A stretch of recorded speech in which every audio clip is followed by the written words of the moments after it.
Oke, Assalamualaikum warahmatullahi wabarakatuh. Pemirsa Suara Rakyat dan NDP Talk dimanapun berada, kali ini kita lanjutkan dialog kita yang kedua tentunya setelah Lebaran. Saat ini isu yang kita mau angkat adalah soal IPR, izin pertambangan rakyat.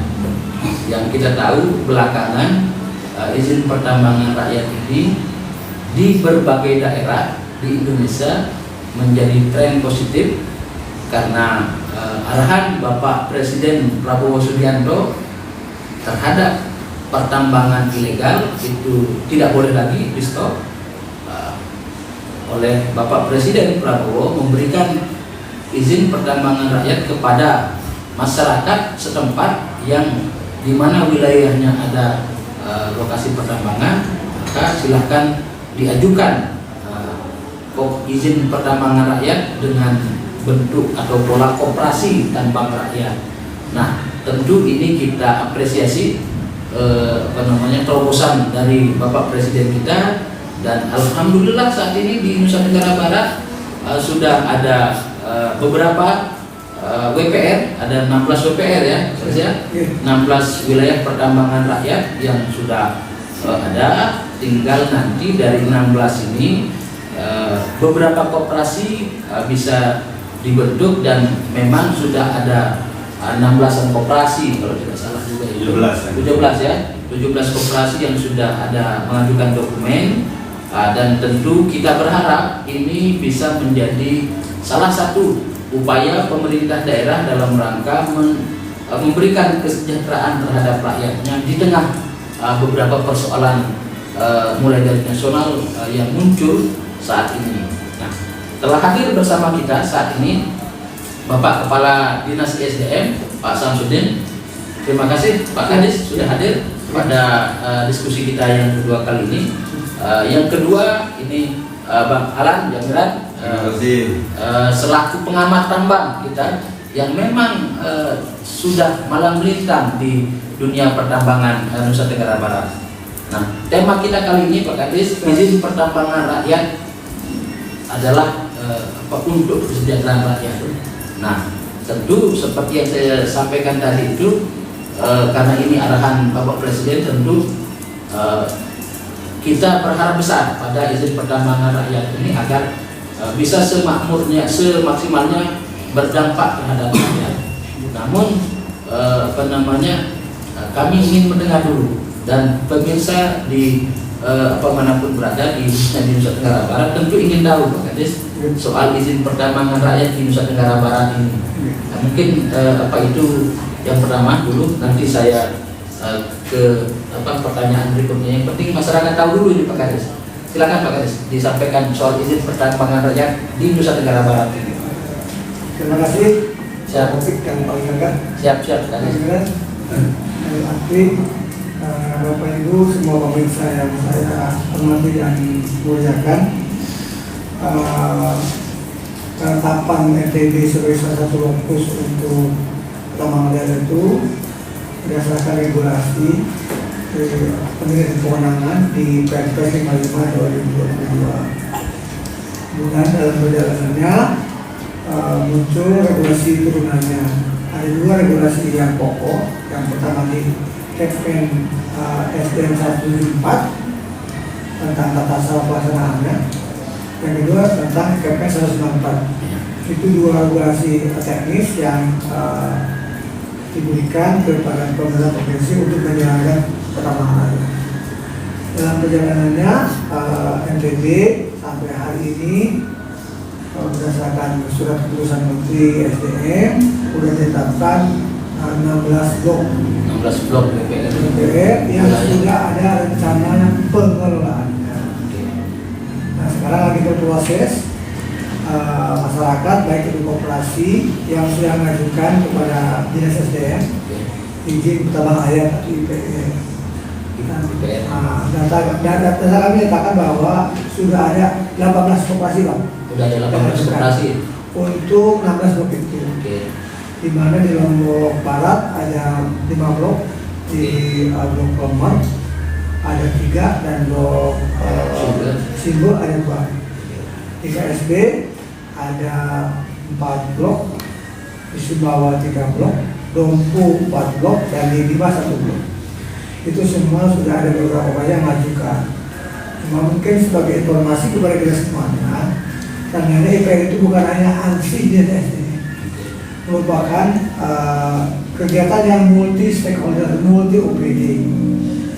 Betul, saya substansi memang SDM yang bertanggung jawab teknisnya, tapi dalamnya ada peran-peran OPD lain. Yang pertama untuk koperasi, pasti ada keterlibatan dinas koperasi.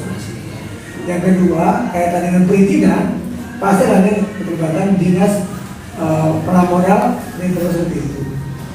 Kaitan dengan lingkungan, ada juga keterlibatan teman-teman dari dinas negeri berkehutanan. UPL-nya. Ya. Yang terakhir, pasti kaitan titik koordinat itu pasti ada keterkaitan dengan dinas PUPR untuk PKPR-nya. Itu ada beberapa, sehingga mungkin terkesan bahwa IPR agak lama juga, tapi karena kita mengintegrasikan 5 OPD itu tidak mudah dengan berbagai peraturan teknis di dalamnya. Itu topik yang mungkin bisa sampaikan. Nah, sekarang mungkin lagi berproses teman-teman kelompok masyarakat untuk bisa menyampaikan izin kepada kami. Tapi satu hal yang penting, penting yang mungkin bisa saya jelaskan ke teman-teman Bapak Ibu saudara kami yang saya hormati, bahwa kita juga perlu mungkin regulasi tingkat daerah yang harus kita sama-sama implementasikan, yang memiliki kekhasan daerah kita. Soal Perda stop dulu Pak Kades, ya. Nanti kita masuk ke soal Perda. Soal tadi saja dulu sebagai gambaran awal.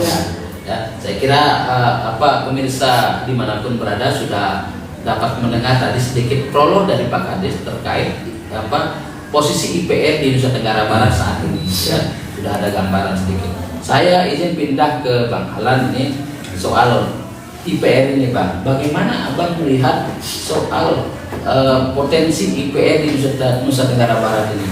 Apakah ini menguntungkan? Ya, jika ini menguntungkan untuk siapa? Ini, Bang. Silakan, Bang. Baik, terima kasih. Assalamualaikum warahmatullahi wabarakatuh. Waalaikumsalam. Selamat sore, salam sejahtera semuanya untuk kita semua pemirsa. Yang saya hormati Pak Kadis yang berkenan di sini dan beliau sebagai ini ya memang yang sangat inilah untuk Kadis SDM di sini. Ya. Peran beliau yang sangat kita butuhkan gitu ya. Saya ini Pak, memang ya penambang gitu, penambang rakyat ya, orang dari bawah gitu datangnya.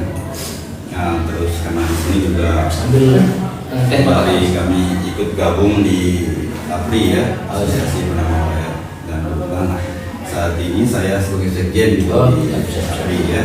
Nah, di beberapa kesempatan gitu kan, termasuk di FGD terkait masalah Perda ya kan untuk tata kelola dan distribusi ini, ya kami selalu gitu kan memberikan masukan dan tanggapan gitu ya. Mungkin yang pertama kemarin memang sempat kami di Kementerian SDM, terus dilanjutkan kembali yang dilaksanakan oleh Dinas SDM sendiri kan Pak, ada sudah 2 kali ya dengan tahapan-tahapannya. Nah, kami di sini gitu ya, tanggapan APRI itu sudah sangat jelas Pak ya, dengan adanya tata kelola pertambangan rakyat berkelanjutan harus menjadi strategi menuju legalisasi tambang rakyat ya, peningkatan kesejahteraan masyarakat, minimalisir kerusakan lingkungan dan memberi manfaat optimal bagi pemerintah daerah ya. Nah, artinya di sini dengan adanya WPR gitu kan, sudah pasti nanti koperasi ya akan memegang izin pertambangan rakyat. Nah, dengan satu IPR yuk kecil ya, kita itu bisa membuka 200 lapangan kerja gitu. Satu koperasi saja. Iya, satu koperasi. Ya, bisa 200 Pak. Ya, dengan kami yang sudah kami lakukan hari ini. Memang sebelumnya, kenapa gitu kami hadir di sini gitu ya? Ya, jadi kami sudah berjalan sebelumnya Pak. Satu koperasi saja bisa melibatkan 200 orang pekerja Pak ya. Nah, kalau tadi itu Pak Kadis sampaikan produknya itu sekarang ini 14. yang dari 61 blok WTR yang sudah terbit SK dari Kementerian SDM-nya dan baru 16 yang ada SK pengelolaan lingkungannya kan, yang SK pengelolaan yang sudah bisa artinya diterbitkan izin penambangan raya di DPR. Nah di sini kalau kita hitung Pak 16 rata-rata 3 koperasi gitu. Ya. Ya Pak, abang udah hitung. 16 kali 3. 16 kali 3 Pak. Sudah 40. 48. Ya. Masing-masing kali belum. 200. Ya. Kalau 48 dikali 200 9.600 Pak. Potensi tenaga kerja yang Iya. terserap. Keseluruhannya nanti. Oke. Ini baru tahap pertama Pak. Oke. Karena kemarin pun bersama Pak Kadis juga sih kami ke Kementerian SDM itu dan kita diberikan kesempatan 1 kali gitu untuk perbaikan. Artinya kalau ada potensi 9.600 serapan tenaga kerja, yang diuntungkan adalah rakyat kan? Pasti ya kan. Nah di sini juga kemarin itu memang kita masih ada kesempatan gitu kan. Nah kami APRI gitu Pak bekerja terus gitu kan di lapangan gitu membantu masyarakat kita yang memang sekarang ini bahkan mereka ini ada yang nambang di blok WPR yang sudah ada gitu yang memang sudah dikejar kemarin kan untuk usulan WPR-nya, dan ada juga yang memang di luar gitu ya. Nah ini yang jadi kita harus perhatikan gitu kan, jadi perhatian kita bersama kan. Nah kemarin kami memang sudah mapping semuanya gitu kan ya, dimana di bawah itu ada banyak memang yang potensi gitu ya, karena kalau Sumbawa itu Pak, Pulau Sumbawa itu BP ya, maka di SDM juga wilayah pertambangan. Kalau di Pulau Lombok ini mungkin hanya di Sekotong Pak, Lombok Barat yang BP-nya, tapi kalau Sumbawa itu semua satu pulau. Sebenarnya di Lombok Tengah juga BP, tapi belum bisa. Cuman ya. Cuman kan prioritas di sana adalah pariwisata. Ya, nah kami bersyukur sekali karena memang jadi ini kesempatan buat kami gitu ya, karena dengan adanya ini kelonggaran gitu Pak Presiden sudah menerbitkan ininya, aturan-aturan ininya kan, ya supaya rakyat-rakyat yang menambang di bawah itu segera gitu kan untuk diterbitkan IPR-nya. Artinya juga abang juga meminta agar IPR-nya segera diterbitkan agar masyarakat di bawah ini segera bisa melakukan aktivitas sesuai dengan kebiasaan mereka atau pekerjaan mereka. Sudah pasti Bang, artinya kan kami di sini kenapa gitu kami sampai mau terlibat di APRI ini nggak ada uangnya Pak sebetulnya. Kalau kita mau bicara ini murni kita kerja dulu Pak, ya kita bantu gitu. Ini asosiasi kita masuk karena inilah tempatnya gitu kan, para teman-teman yang memang dari semua daerah gitu ya, kolaborasi, jadi ada pengalaman menambang di daerah-daerah lain gitu, jadi kita padukan semua kan. Nah, jadi alhamdulillah gitu kan. Nah kami itu sekarang bahkan ada rencana gitu Pak Kadis nanti ke depan ini sesuai dengan statementnya di Kementerian SDM kemarin ya Pak Deputi ya direktur yang mau pilih kemarin kan. Nah itu kita ada 1 kali perbaikan Pak, artinya kita bisa membuat usulan baru kan, artinya di blok-blok di mana teman-teman kita hari ini ada menambang, terutama di Sumbawa ini Pak. Ya kalau Sumbawa itu kan luas ya. Nah, selama itu di luar konsesinya yang iup eksplorasi atau iup produksi perusahaan yang sudah memang memegang izin gitu ya. Nah, itu. Kami paham sekali gitu ya. Oke, Bang. Oke, izin tadi sudah kita dapat sedikit gambarannya mengenai siapa yang diuntungkan, yaitu rakyat yang diuntungkan. Saya izin pindah ke Pak Kadis sebentar, Pak Kadis. Pak Kadis, ini kita mau harus buka ke publik bahwa jika misalnya IPR ini diterbitkan oleh pemerintah dalam waktu dekat ini, ya kan ini pemerintah saat ini sekarang sedang menggodok semua infrastrukturnya dan suprastrukturnya. Nah, barang ini pasti jalan. Nah, jika barang ini jalan, sama seperti yang beliau saya tanyakan juga, siapa yang diuntungkan dan siapa yang dirugikan seperti itu? Silakan. Oke, terima kasih saudara saya teman kita yang melalui podcast ini. Yang pertama yang diuntungkan dari kegiatan ini dengan ketersediaan regulasi yang kita implementasikan. Yang pertama pasti masyarakat. Pasti masyarakat yang sekitar tambang, baik di dalam negara tambang maupun yang terdapat pengaruh dampak dari tambang. berdampak. Itu pasti yang pertama. Itu yang harapan dari Pak Gubernur kita. Oke. Yang kedua pasti lingkungan kita jaga. Lingkungan.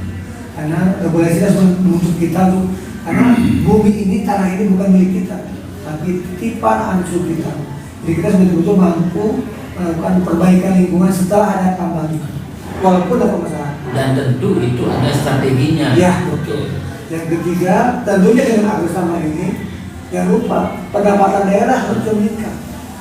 Juga untuk pembangunan masyarakat. Pendapatan daerah pasti akan meningkat Ya. dan ujungnya kembali ke masyarakat. Betul. Untuk kesehatan, pendidikan dan sebagainya. Itu bagian penting dari kenapa kita ingin mengatur lebih awal, lebih sedikit. Dan terus terang aja regulasi ini di Indonesia baru ND yang menggagas. Di Provinsi belum ada. Mereka akan belajar dari kita. Dan kami pemerintah provinsi ingin agar regulasi betul-betul implementatif sesuai dengan kita punya budaya lokal, punya kearifan yang harus memenuhi hajat-hajat dari sahabat-sahabat dia masyarakat di sekitar taman. Termasuk juga mungkin bagaimana kita mengelola lingkungannya, jangan sampai pencemaran, jangan sampai ada penggunaan bahan baku kimia yang berbahaya bagi lingkungan, jangan sampai juga selain itu dibiarkan telantarkan. Itu kewajiban kita bersama-sama. Oke. Artinya yang diuntungkan adalah satu pemerintah, Betul. dua rakyat, Betul. yang ujung-ujungnya walaupun yang diuntungkan oleh pemerintah kembali juga ke rakyat, kan begitu Pak Kadis. Yang tadi lingkungan yang paling penting. Nah, artinya tidak ada yang dirugikan di sini kan? Tidak ada yang Selama dirugikan. ikuti kaidah. Selama mengikuti Kaidah kaidah yang- peraturan yang berlaku. Betul. Nah, seperti yang Pak Kadis sampaikan tadi, soal lingkungan. Ya.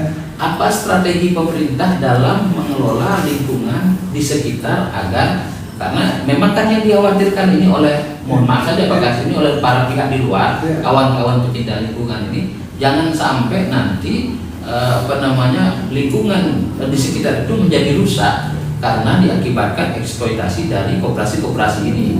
Ya, tambang ilegal saja ini merusak lingkungan, ini bagaimana? Ini yang dikhawatirkan. Nah, mungkin melalui ini silakan Pak Kadis disampaikan. Terima kasih. Kenapa aspek lingkungan penting bagi kita semua? Karena seperti saya dari awal bahwa lingkungan itu bukan hanya milik kita saat ini, tapi ada titipan untuk kita ke depan. Itu yang pertama. Yang kedua, kenapa kita perlu stressing itu?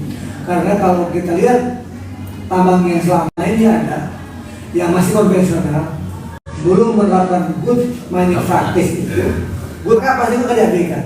Oleh karena strategi kita yang pertama, jauh awal sebelum penetapan IPR itu, kita harus mengambil judulnya RPT, reklamasi pasca tambang, sebagai dokumen penting, sehingga itu harus inline dengan namanya UPR, upaya pengelolaan lingkungannya. Misalnya apa? Misalnya mengatur tentang bagaimana penggunaan bahan kimia yang digunakan. Yang kedua, formulasi itu bagaimana memanfaatkan air limbahnya di depan apa yang juga mengawasi, membina, mengendalikan, mengevaluasi apa saja yang dilakukan oleh teman-teman kita sahabat yang melakukan pengarah itu. Oke, terima kasih Pak Kadis. Tadi saya kira sudah jelas kan bahwa Pak Kadis menyampaikan bahwa soal soal lingkungannya sudah ada ketentuan yang mengatur tentang bagaimana polanya dan reklamasi pasca tambang menjadi jaminan. Saya izin pindah ke Bang Alan. Izin Bang, saya mendengar beberapa minggu yang lalu dari hasil dialog kebetulan dilakukan oleh PT Arata juga, ada dialog, kita diundang, waktu itu saya diundang dan mendengar hasil diskusi para pihak. Ada Bu Sekdis waktu itu yang hadir juga memaparkan bahwa komitmen dalam hal ini IPR atau koperasi-koperasi ini jika diberikan IPR ini secepatnya oleh pemerintah, tentu satu komitmennya adalah ada kewajiban di situ dalam bentuk PAD kan, izinnya reklamasi pasca tambang dan biaya reklamasi pasca tambang, dan ada kewajiban untuk ke PAD, komitmen koperasi. Satu soal PAD itu Pak. Yang kedua soal komitmen tidak menggunakan bahan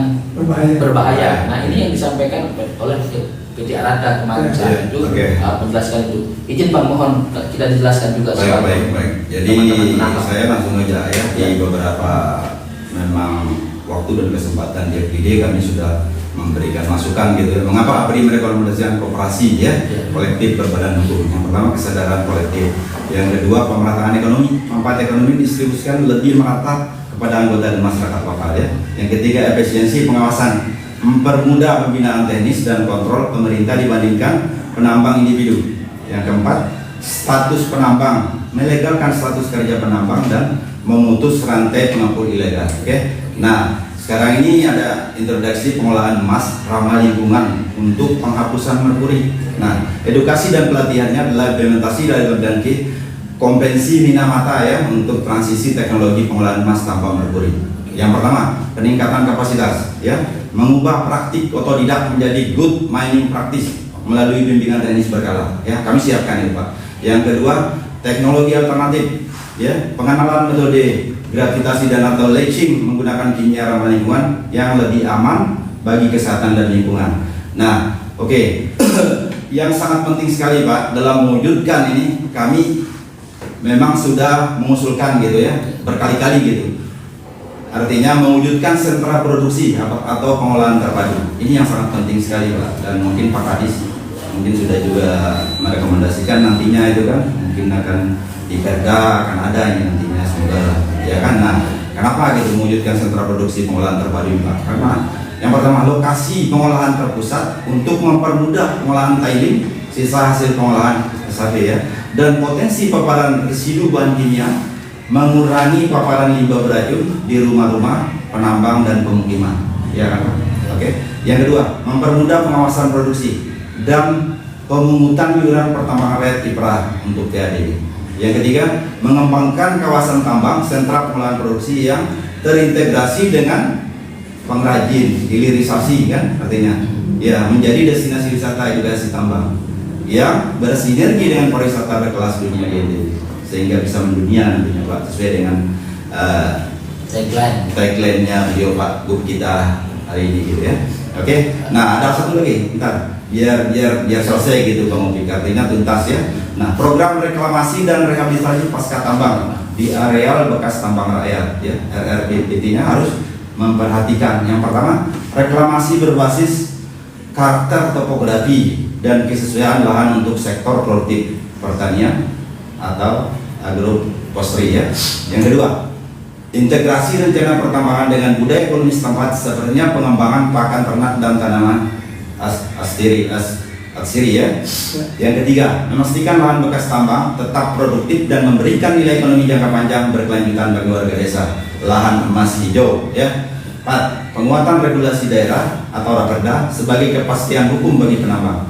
Mungkin ya artinya kami berkali-kali Pak APRI ini terkait tata kelola pertambangan rakyat di Provinsi NTB ini ya sudah berkali-kali lah mengingat keterbatasan pemerintah dalam hal pembinaan dan pengawasan kegiatan pertambangan rakyat di Provinsi NTB. Perlu ada keterlibatan masyarakat yang harus diatur secara formal Pak ya.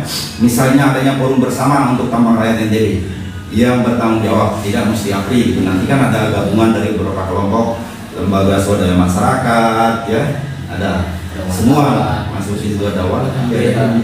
Nah, mungkin nanti kami juga APRI yang akan ini gitu kan ya, mengorganisasi mereka, tidak masalah gitu. Jadi kami bisa bagi tugas gitu Pak ya, ya yang terdiri dari unsur perguruan tinggi, peneliti, organisasi profesi, LSM, masyarakat adat dan lain-lainnya yang keberadaannya disahkan oleh gubernur. Itu satu poin.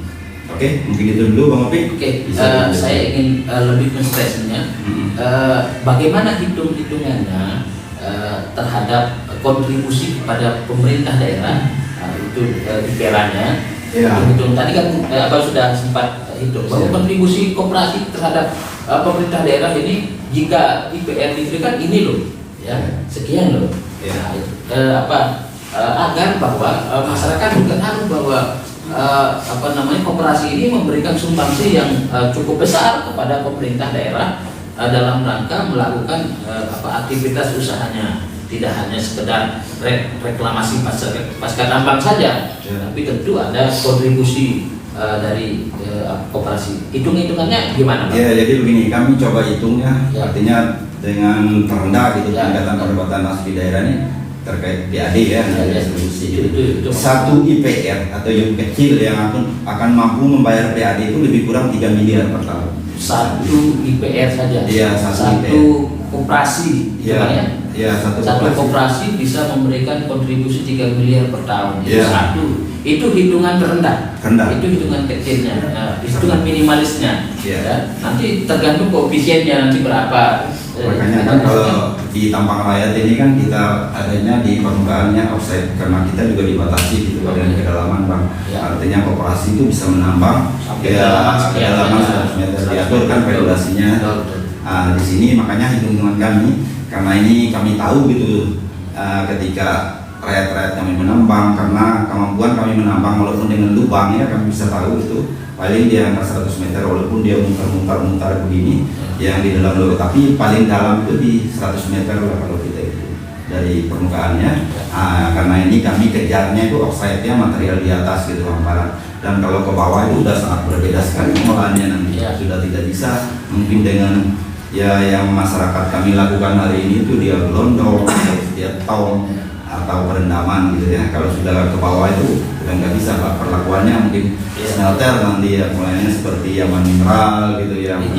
Kenapa kami tanyakan ini agar jelas juga kontribusi dari koperasi ini kepada pemerintah daerah. Makanya nanti kita bicara soal perda, makanya saya selalu bicara soal perda Pak Kadis tadi karena agar masyarakat tahu.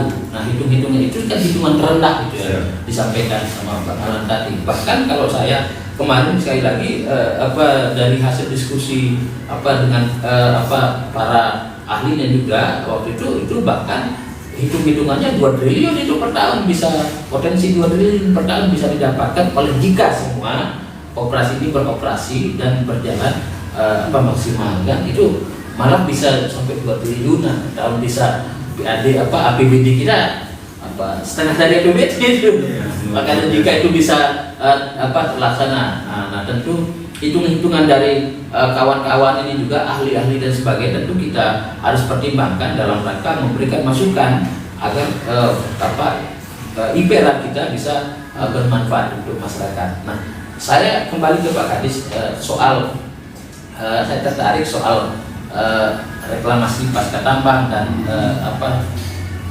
ini siapa yang akan melakukan pengawasan nanti Pak Kadis? Ya, kan ini koperasi sudah diberikan IPR. Begitu diberikan IPR, tentu pengawasannya kan melekat memang misalnya pemerintah di situ. Tapi kan pemerintah ini setiap pelunggu ini kan sedikit ya mengawasi banyak koperasi ini. Nah, strategi pemerintah daerah dalam melakukan pengawasan ini, satu pengawasan koperasinya, dua misalnya jangan sampai di koperasi itu hanya omongannya saja mungkin tidak menggunakan bahan merkuri, tapi pada praktiknya misal kan kita tidak tahu. Nah, oleh karena itu tentu butuh pengawasan, ya butuh pengawasan. Misal contoh ternyata koperasi ini dalam laporannya itu hanya mendapatkan 1 kilo per bulan misalnya. Ternyata faktanya bukan 1 kilo, 3 kilo misalnya kan. Nah, pengawasan itu kan harus melekat juga di masing-masing koperasi. Strategi pemerintah dalam melakukan itu soal pengawasan gimana? Terima kasih, Pak Opik. Siap. Jadi teman-teman semuanya yang saya hormati, memang dengan rencana kami pemerintah provinsi untuk usul regulasi nanti akan menjadikan sebagai dasar basis untuk melakukan tata kelolanya. Sekarang akan ada disusun perda tentang pendelegasi kewenangan dan tentang bidang-bidang itu di dalamnya, termasuk IPR di dalamnya, termasuk mekanismenya, terus peran-peran koperasi, peran-peran perizinan, peran kehutanan, peran dari pembagian besaran, tarif bersama, termasuk juga mekanisme bagaimana kita mampu memberikan kontribusi real bagi pemerintah daerah. Walaupun dalam penetapan tarifnya ada regulasi lain, tapi dalam rencana revisi perda tentang PDRT pajak dan daerah itu ada tarif dan besarannya. Cuma yang mungkin dipastikan, jadi PRDK ada 3 komponen teman-teman berhubungannya. Yang pertama adalah biaya pengelolaan wilayah. Itu dibayar per hektar. Oke. Soal besaran kami lagi kajian. Oke. Berapa kira-kira yang proporsionalnya? Walaupun di kementerian sudah ada biaya sekian puluh ribu, tapi kalau berdasarkan nilai-nilai kami yang identifikasikan mungkin itu tidak layak lah. Mungkin kita akan lakukan kajian lebih detail. Yang kedua adalah biaya pengelolaan pengusahaan, yang itu hasil produksi itu berapa? Ini yang tadi kamu bilang, bagian yang sampai kita colongan. Dan juga itu kita agak kesulitan untuk menetapkan besaran karena IPR ini kan belum ada namanya eksplorasinya. Itu bentuk bio dari kegiatan yang selama ini dalam masyarakat tanpa izin, menjadi kita berikan izin. Jadi agak sulit menentukan berapa produksi. Tapi nanti kita pakai koefisien. Itu dari proporsi yang kami susunkan. Yang ketiga adalah rencana pengelolaan lingkungan. Nah itu bisa dilihat tadi dari hasil RPT yang disusun per masing-masing blok itu besarannya. Cuma untuk pengawasan, Bapak Ibu teman-teman semuanya, pengawasan terhadap pengelolaan IPR itu kami di dalam kerangka yang kami susun. Ini kembali pembahasan kita lah dengan DPRD, dengan kami juga dengan para ahli terkait dengan kita ingin membangun komitmen bersama. Apakah kita bentuknya lembaga multi pihak? Tetapi secara regulasinya yang berhak untuk melakukan pengawasan dua. Pertama inspektur tambang bersama undang ya. Yang kedua adalah pejabat pengawas yang ditunjuk oleh Pak Gubernur. Itu apa bentuknya nanti? Apakah itu mulai proses namanya lembaga multi pihak? Nanti kesepakatan dalam forum dengan DPRD. Disahkan oleh Gubernur. Ya, itu yang dua hal yang pasti akan menggunakan pengawasan. Apakah mungkin lembaga independen? Nanti kita akan sesuaikan dengan diskusi dengan teman-teman DPRD yang mungkin dalam waktu dekat akan kita ada izinkan. Karena izin Pak Karisma yang penting kami sampaikan. Kemarin juga ini kita usulkan pada saat dialog itu, kami mengusulkan agar pengawasan ini jangan melibatkan objek sepihak saja. Kenapa saya sepihak dalam hal pemerintah saja? Kenapa? Karena pelibatan masyarakat dalam pengawasan ini tentu saya kira ada suatu keniscayaan. Maka kita dorong kemarin pelibatan pihak-pihak lain dalam rangka melakukan pengawasan yang entah itu nanti mendapatkan persetujuan gubernur dan sebagainya. Itu saya kira itu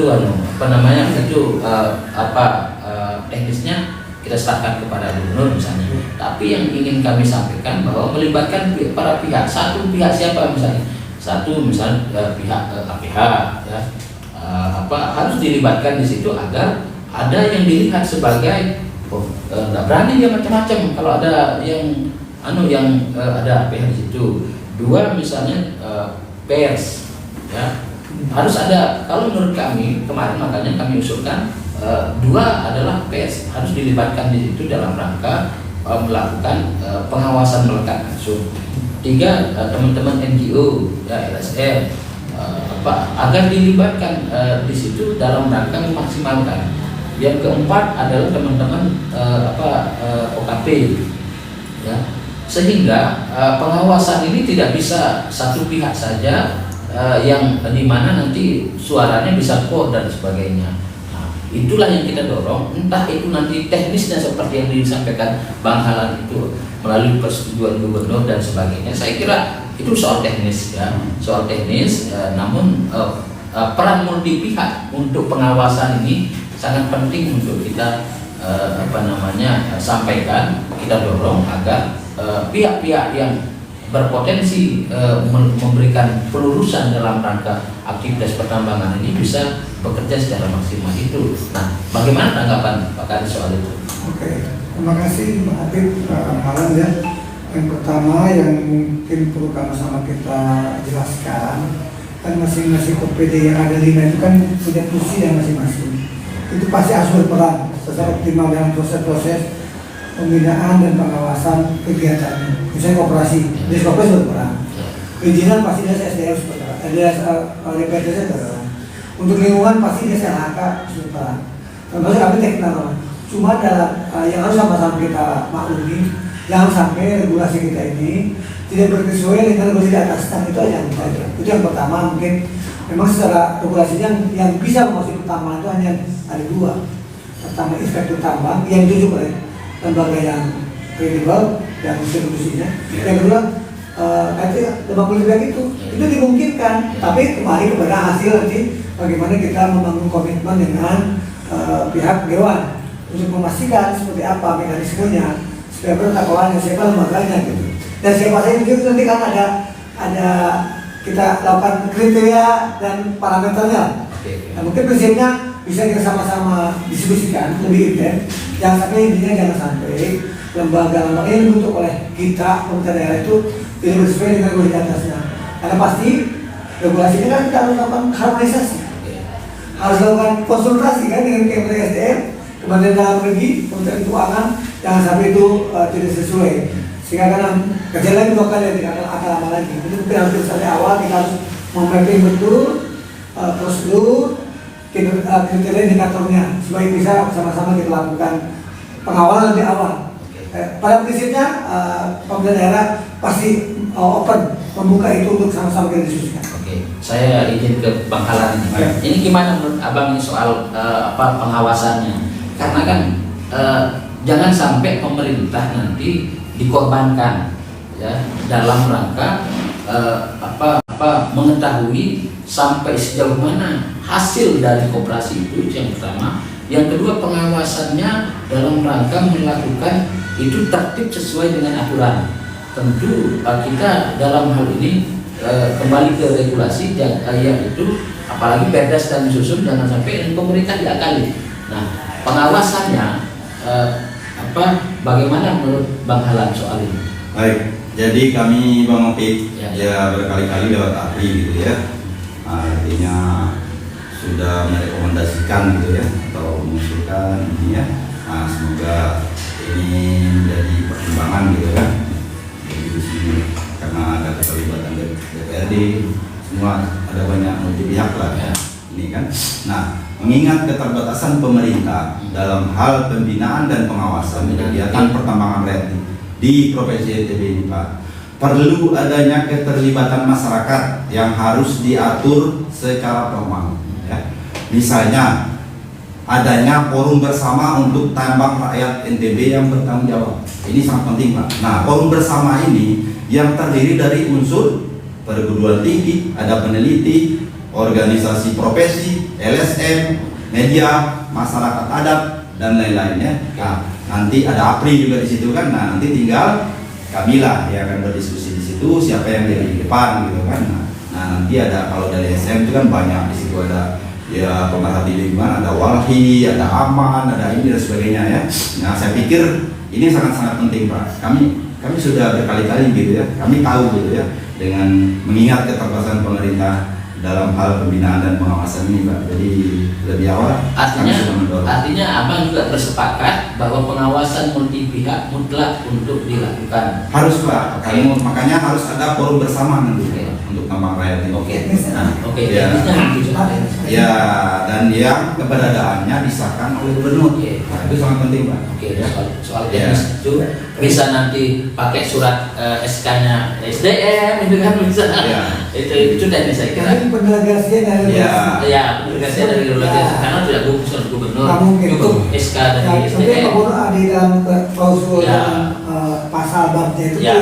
Paham. Pasal berapa itu teknis banget. Bahkan ada satu lagi saya tambahkan Bang Opik, yang artinya di sini sangat penting sekali gitu ya, kami dari APRI itu menginisiasi gitu mewujudkan sentra produksi pengolahan terpadu ya. Jadi contoh di Lantung gitu kan, di Lantung ini kan sekarang ini baru 1, 2 Lantung itu rencana 1, 2, 3 sampai 9 Pak. Ada 9 blok loh di sana. Jadi wajar di sana itu kita buat sentra produksi gitu terpusat. Jadi begini dia Bang Opik, setelah mereka proses, contohnya sekarang kan sistem perendaman ini yang dilakukan oleh teman-teman nih yang karena Selonong Lestari kan sudah melakukannya. Nah, nanti teman-teman lain juga sepertinya yang IPR lain yang akan terbit ini kayaknya mereka lakukan teknologi yang sama karena ini masih di atas ya, artinya materialnya oxide ya, masih di atas dia posisinya. Saya pikir pasti teknisnya sama gitu mereka ini. Nah, di sini kami itu kenapa gitu ya, kami ingin sekali gitu, dan dari awal Pak kami itu memang sangat optimis sekali gitu ya. Nah, dari APRI ini menginisiasi untuk mewujudkan sentra produksi pengolahan terpadu. Karena apa Pak? lokasi pengolahannya terpusat gitu kan. Nah, nanti yang hasil setelah perendaman itu kan ada sisanya Pak, tidak semuanya itu. Ya, karena yang kami tahu hari ini gitu ya, dari pengalaman yang ada gitu, ini dengan menggunakan cyanida non-merkuri ya kalau perendaman, kecuali kalau gelondong baru merkuri. Nah, yang perendaman sekarang ini cyanida, ada kapur, ya kan, ada karbon, ya kan. Nah, ini bahkan kami APRI juga sekarang ini bahkan ada teknologi yang ramah lingkungan Pak, yang pengganti cyanida, ya. Nah, ada Sandios, ada Supergold nantinya kan, ada Jucang, ada brand-brand inilah yang memang itu sangat ramah sekali Pak, dan sampai terakhirnya gitu. Jadi yang kita kelola di sentra produksi ini sampai 0 gitu ya. Oke, ininya. baik. Ya. Saya kira itu dari sudah agak jelas ya. Ya. Tadi Abang sampaikan soal komitmen dari teman-teman penambang dan memang soal pengawasan dan pembinaannya dan soal pola non-merkuri dan sebagainya. Saya kira sudah jelas, kita dikasih gambaran tadi. Saya ingin ke Pak Kadis. Pak Kadis ini ini sekali lagi saya beberapa kali kirim ke Pak Kadis itu soal tambang ilegal, ya, tambang ilegal. Memang ini sekali lagi murni menjadi salah satu dampak, ya, dampak kalau hasil analisa kami, kajian kami, dampak dari belum atau tidak segera diterbitkannya IPR ini, sehingga rakyat kita yang biasa mengandalkan mencari rezeki dari penambangan itu sebagainya mungkin kelelahan menunggu, capek menunggu, sehingga sudah berapa bulan ini kan, sejak tahun 2025 ini capek menunggu, sehingga aduh, masa kita ada dikasih nambang lebaran, mereka masa ada dikasih nambang, mau cari duit dari mana kan, lebaran terus untuk kebutuhan sehari-hari. Sehingga contoh misalnya di beberapa tempat kemarin itu di Lombok Tengah misalnya, itu bahkan ada yang meninggal, ya, di Arguling ada yang meninggal kemarin. Nah, tentu ini miris kita melihat dan mendengar kejadian ini. Nah, apa strategi pemerintah daerah dalam hal ini SDM dalam rangka mempercepat IPR ini agar persoalan-persoalan yang yang ilegal harusnya bisa selesai misalnya, itu bisa dipangkas dan mereka dikasih wadahnya agar cepat koperasi ini berjalan. Silakan. Terima kasih Pak Opik. Jadi gini Bapak Ibu semua, teman-teman yang saya hormati dan banggakan. Jadi namanya illegal mining atau seperti itu memang sesuatu yang harus sama-sama kita atensi. Tapi sekali lagi, kalau ingin legal secara regulasi, ikuti prosedurnya. Prosedurnya di awal, itu IPR itu kan bukan hanya estimasi, minimal ada 5 OPD yang harus sama-sama kita integrasikan populasinya. Dan masing-masing punya namanya regulasi teknis.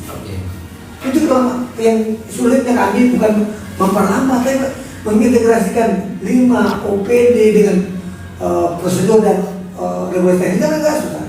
Makanya kita bikin forum kami dengan untuk segera kalau bermasalah kita diskusikan bagaimana langkah strategisnya untuk mengantisipasi illegal mining yang terjadi selama ini. Memang satu yang minta pertama mungkin bersabar dulu, kita tata ulang yang dulu mungkin dipikirkan aparat, sekarang untuk mereka itu memang butuh proses, tidak bisa ujung-ujung lah. Ya mungkin kesalahan itu yang kita bangun dulu dan saya mau mencontoh ke Mang Olip Opik ini, yang sampai nanti kita segera kita ngajar bermasalah. Yang menurut siapa? Ya kami pemerintah daerah kan.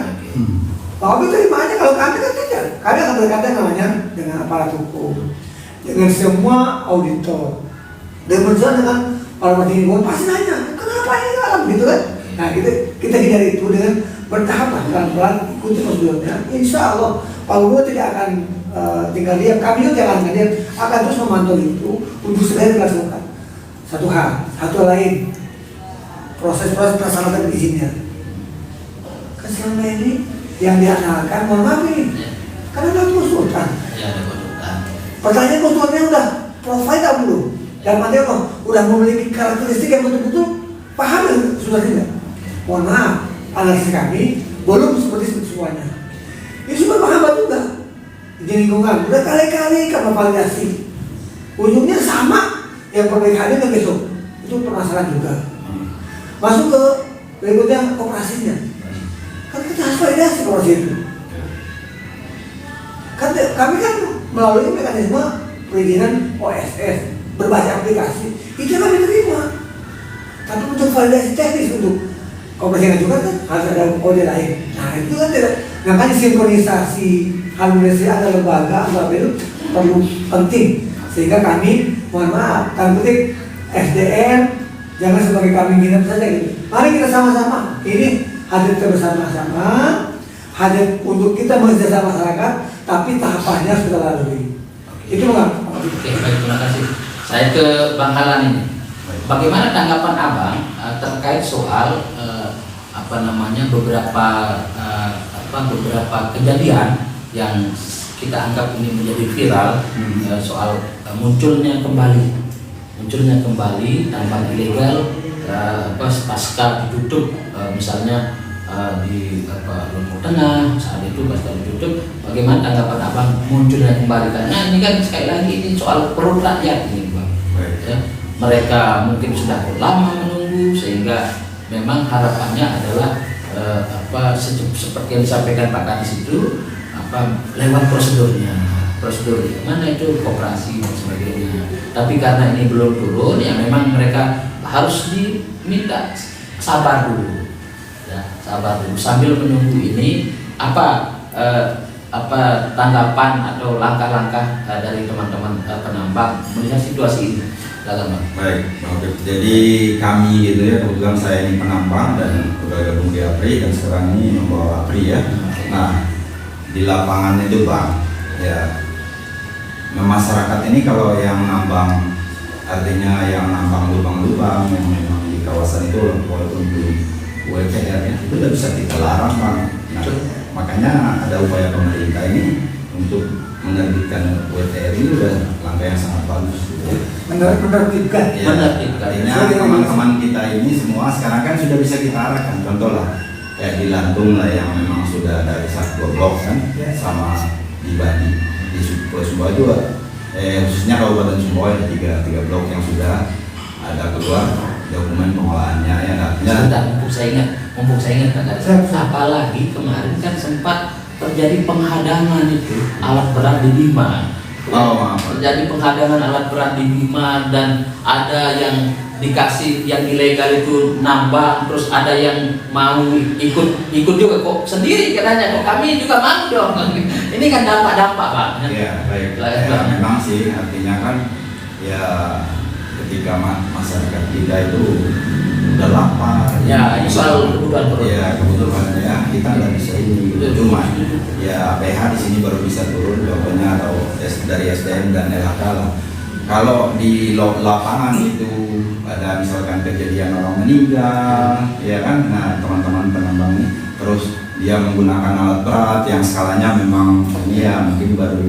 Kalau selama masyarakat kita itu masih model manual gitu, mungkin lubang ini yang skalanya ini, saya pikir itu dijalankan terus Bang, nggak bisa kita bendung karena dari dulu gitu sebelum juga ada WPR IPR ini kami sudah jalan masalahnya ya, jadi kami artinya kan kami di bawah ini mau kerja apa lagi gitu karena memang udah kami di situ gitu ya. Oke. Nah, ya kami hadir di situ sebagai penambang. Oke.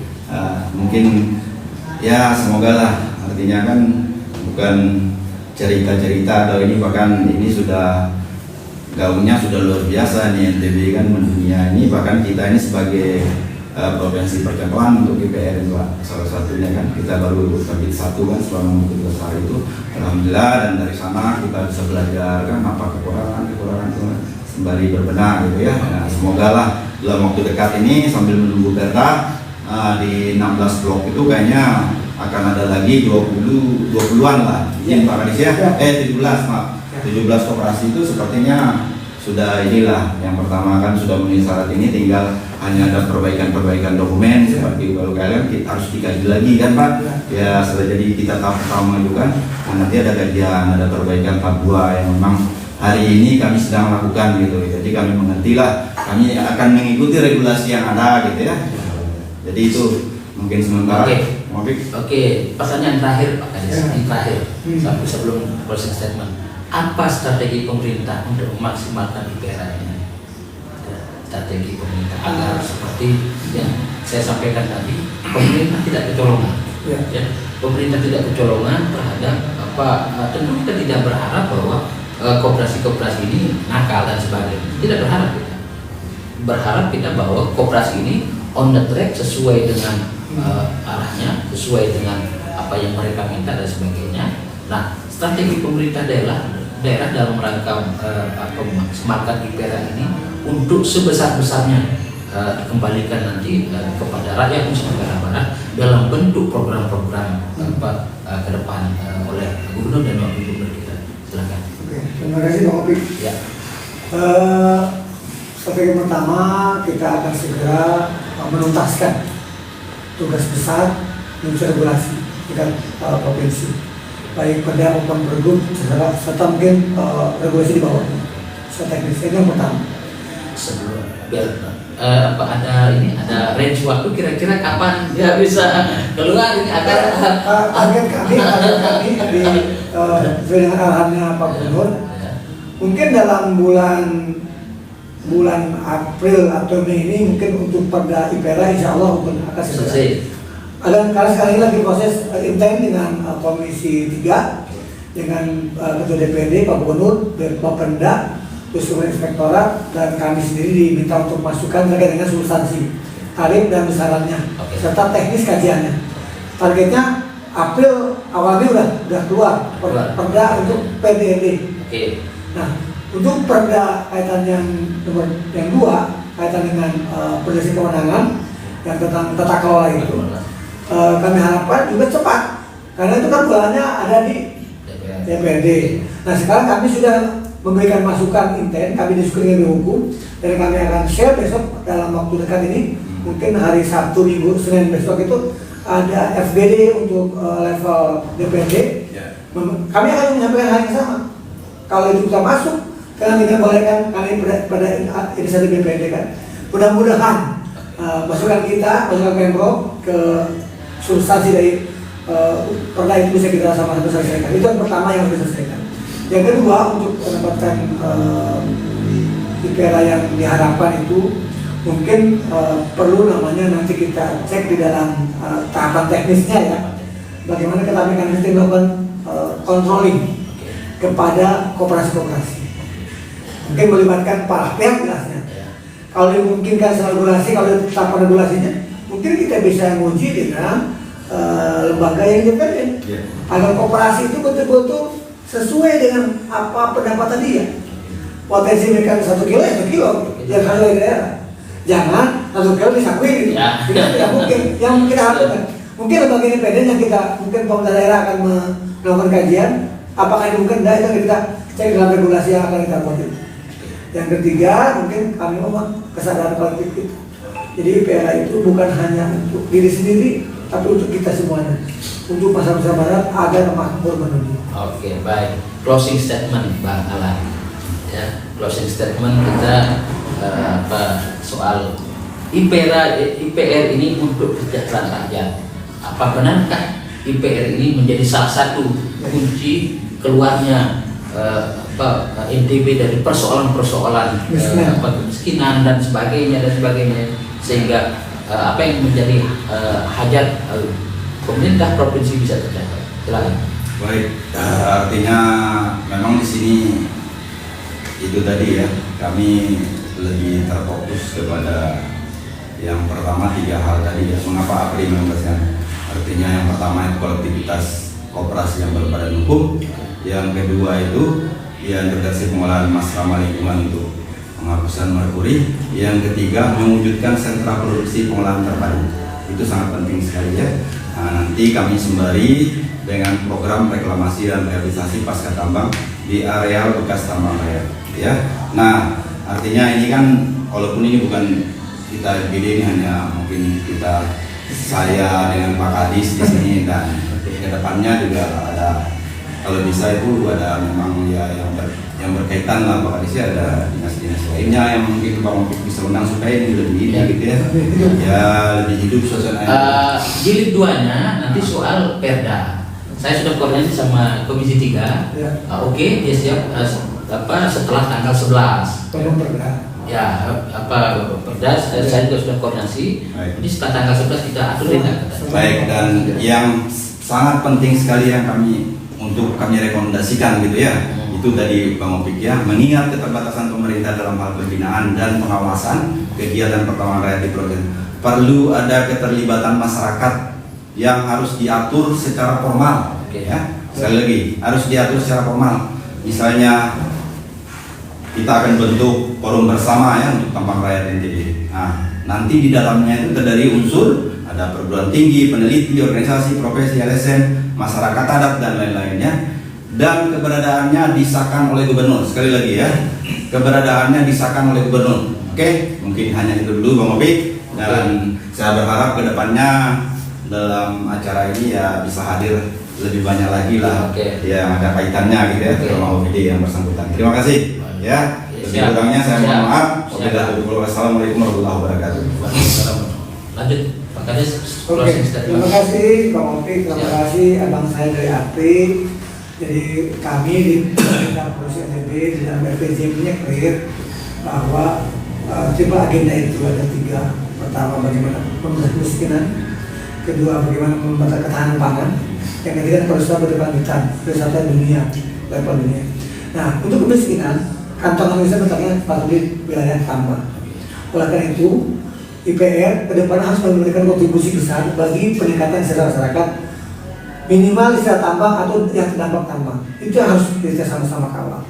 Yang kedua, dipastikan bahwa IPR juga mampu mempertahankan lingkungannya untuk generasi akan datang.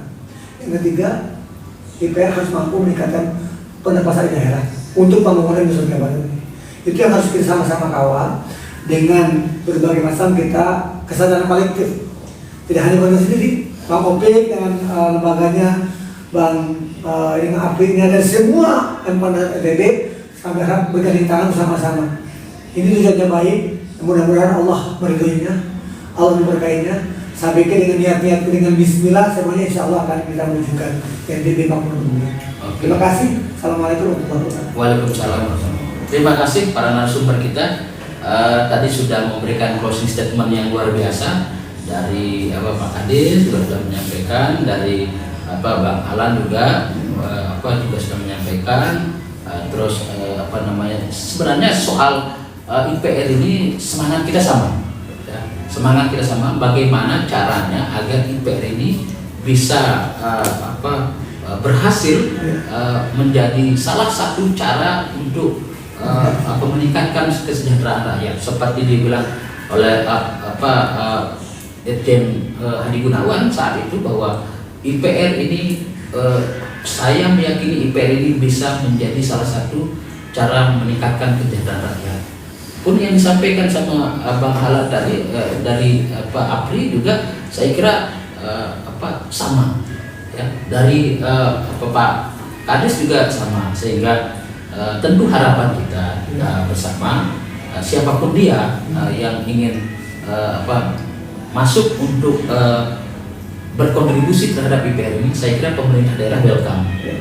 Welcome, silakan Anda masuk investasi di daerah kita atau ikut menjadi bapak angkat misalnya di koperasi-koperasi ini, selama Anda ikut aturan ya, ikut aturan, ikut cara main pemerintah provinsi, silakan ya. Yang penting satu, yaitu bagaimana caranya agar IPR ini sekali lagi bisa sebesar-besarnya untuk kemakmuran rakyat Nusa Tenggara Barat. Oleh karena itu kita minta dipercepat agar semuanya bisa berjalan dengan sesuai harapan kita. Saya kira itu yang bisa kita diskusikan pada kesempatan sore hari ini. Jilid 2-nya insya Allah nanti kita akan undang lagi yang sudah konfirmasi tadi itu dari DPRD karena terkait soal Perda. nanti dari dinas lain juga kita undang juga LHK, nanti kita undang. Jangan banyak-banyak kalau podcast banyak. Ya DPR nanti sama misalnya dari pihak penambang itu. Berikutnya lagi LHK misalnya kita boleh. biar detail, biar lebih teknis. Saya kira itu yang bisa kita dialogkan pada kesempatan sore hari ini. Terima kasih atas kehadiran para narasumber yang hebat dan luar biasa.